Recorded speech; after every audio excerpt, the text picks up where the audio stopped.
Good morning, students. Today we are going to write and revise the glossary of civics, chapter 2, chapter 3 and chapter 5. First है public. Public in the means an activity or service that is meant for all people in the country and is mainly organized by the government. जैसे हमने इस chapter में public health के बारे में पढ़ा, यानी वो चीज़, वो सर्विस, वो एक्टिविटी जो सब लोगों के लिए अवेलेबल हो और वो गवर्नमेंट के द्वारा मेनली चलाई जाती हो या गवर्नमेंट के द्वारा प्रोवाइड करवाई जाती हो. राइट. सेकंड है private. An activity or service that is organised by an individual or company for their own profit. एक ऐसी सर्विस जो एक सिंगल पर्सन या दो लोगों के द्वारा या कुछ लोगों का ग्रुप बना के जिसको चलाया जाता हो या प्रोवाइड करवाई जाती हो पब्लिक को, और उसमें उनका अपना प्रॉफिट हो, ना कि गवर्नमेंट का प्रॉफिट हो. जैसे प्राइवेट हॉस्पिटल्स हैं, व्हाटएवर, प्राइवेट स्कूल्स हैं. Number 3, medical tourist. This refers to foreigners who comes to this country especially for medical treatment at hospitals that offer world class facilities at a lower cost. Medical tourist किसे कहा जाता है? जो एक country से दूसरे country में medical treatment के लिए या दवाइयों को सेल करने के लिए, फैसिलिटीज़ प्रोवाइड करवाने के लिए जाते हैं और उनके रेट कम होते हैं और अच्छी फैसिलिटीज़ देते हैं. They are called the medical tourist. में हम उनको MR भी बोलते हैं. MR in the means medical representatives. ठीक है. फोर्थ है कम्युनिकेबल डिजीजेस. ऐसे डिजीजेस जो गंदी बीमारी जिसको कहा जाता है और वो पानी या गंदा खाना खाने से या गंदा पानी या प्रदूषित हवा, पोल्यूटेड जो एयर है उससे फैलता हो. These are diseases that are spread from one person to another in many ways such as through water, food and air. OPD.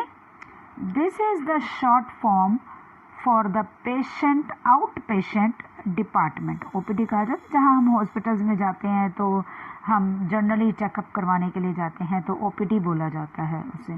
ठीक है. Third chapter glossary. Constituency.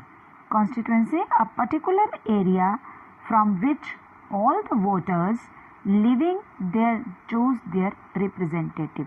Constituency के बारे में और रिप्रेजेंट के बारे में आप लोगों को क्वेश्चन करवाया हुआ है जो इलेक्शन से रिलेटेड है, जहाँ पे MLAs के द्वारा आपको बताया गया था, MLAs के बारे में बताया गया था.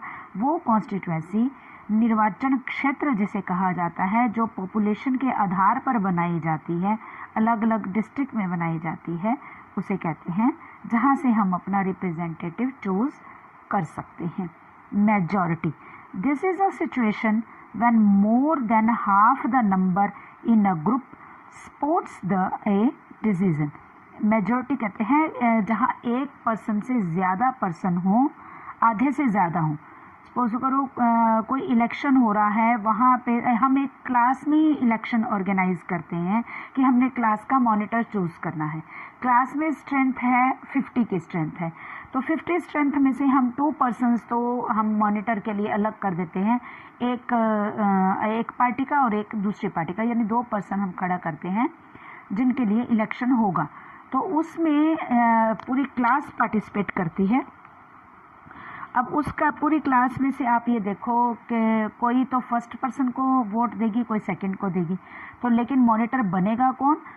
अब 50 में से 2 पर्सन तो हट गए, बाकी रह गए 48 में से जिस पर्सन के पास 50% से ज़्यादा वोटिंग आती है, यानी कि 24 24 से ज़्यादा अगर उसके पास सीटें आती हैं, उसको पर्चियाँ डलती हैं, या हम क्लास में तो पर्चियों से ही करेंगे ना, तो वोटिंग डलती है, उसकी पर्चियाँ ज़्यादा निकलती हैं। मान लो एक सचिन है, मान लो दूसरा अमित है, तो अमित को वोटिंग जो है वो 30 या 35 वोटिंग मिल जाती है और बाकी रह जाती है सचिन के लिए, तो मॉनिटर कौन बन गया?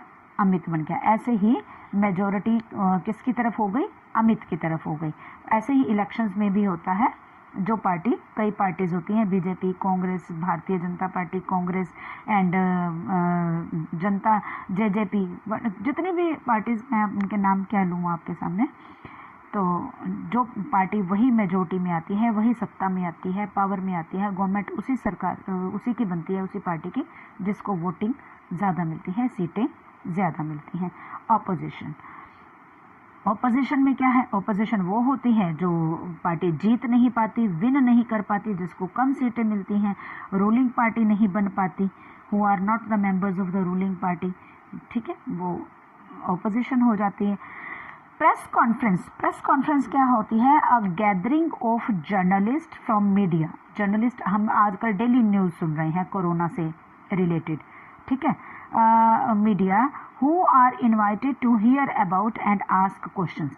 अब आप देखते होंगे टीवी के ऊपर, एक पूरी स्क्रीन के ऊपर अलग अलग छोटे छोटे कैमराज में बहुत सारे लोग बैठे होते हैं, और एक तरफ जो है वो चैनल का पर्सन बैठा होता है, जिसे जर्नलिस्ट भी बोला जाता है, ठीक है, और वो उनसे क्वेश्चन पूछता है कि आपने ऐसा क्यों किया, ऐसा क्यों किया। फिर बीच बीच में सारे बोल बोल के अपना जवाब देते हैं, आंसर देते हैं, सारे ask question on a particular issue and are then expected the report on this to the larger public। अब कहते हैं ना, घंटी बजाओ या मिस कॉल दो। अब उन्होंने क्वेश्चन तो पूछ लिया, और फिर वो कहते हैं कि आप ना अब मिस कॉल दे के या घंटी बजा के पब्लिक का ओपिनियन जानने की कोशिश करते हैं कि कौन ठीक है, कौन गलत है, ठीक है। ये वो होती है प्रेस कॉन्फ्रेंस। प्रेस कॉन्फ्रेंस हमारे जो लीडर्स हैं, रिप्रेजेंटेटिव्स हैं, वो अपनी बात को, अपने किए हुए काम को बताने के लिए, रखने के लिए भी वो प्रेस कॉन्फ्रेंस करते हैं, और फिर पब्लिक के सामने, ताकि मीडिया के ज़रिए ही पहुंच पाएगी, वो प्रेस में बता देते हैं, प्रेस रिपोर्टर्स को बता देते हैं, जर्नलिस्ट उनकी रिपोर्ट तैयार कर लेते हैं, फिर वो टीवी पे, सोशल मीडिया के ज़रिए, न्यूज़पेपर के ज़रिए पूरे स्प्रेड हो जाती है, ठीक है। नेक्स्ट है glossary, stereotype. When we believe that people belonging to a particular group based on religion, wealth, language are bound to have certain fixed characteristics। Stereotype एक ना माइंड सेट बन जाता है हमारा पब्लिक का, कि ये इसी चीज़ से बिलोंग करता है, इसका धर्म ये है, ये गरीब है, इसकी लैंग्वेज ये है, वो फिक्स करैक्टरिस्टिक्स हो जाते हैं। जैसे आपने चैप्टर में पढ़ा हुआ है बॉय एंड गर्ल से रिलेटेड, कुछ पर्टिकुलर लोग, जो सुपरस्टिशियस लोग, जो हमारे बड़े बुजुर्ग होते हैं, वो कहते हैं नहीं जी लड़की है, लड़की ने बाहर पढ़ने नहीं जाना, लड़की ने घर से बाहर नहीं निकलना, उसने बुर्का डाल के ही रखना है, उसने घर के ही काम करने हैं, तो वो स्टीरियोटाइप सोच बन जाती है उनकी। Discrimination, when we do not treat people equally. Discrimination क्या? भेदभाव। जब किसी पर्सन के साथ इक्वली बिहेव नहीं किया जाता, उसके साथ भेदभाव किया जाता है, that is called the discrimination. Violation, violation क्या होता है? किसी चीज़ का उल्लंघन करना, किसी रूल एंड रेगुलेशन का या किसी बात का उल्लंघन करना, ना मानना उसे। When someone forcefully breaks the law, जब कोई पर्सन जबरदस्ती कानून को तोड़ता है। शोज डिसरिस्पेक्ट, अपनी डिसरिस्पेक्ट शो करता है। He she committed a violation, उसको उल्लंघन करना बोलते हैं, वायलेशन बोलते हैं, ठीक है। Write down these glossary words in your notebook and learn this glossary.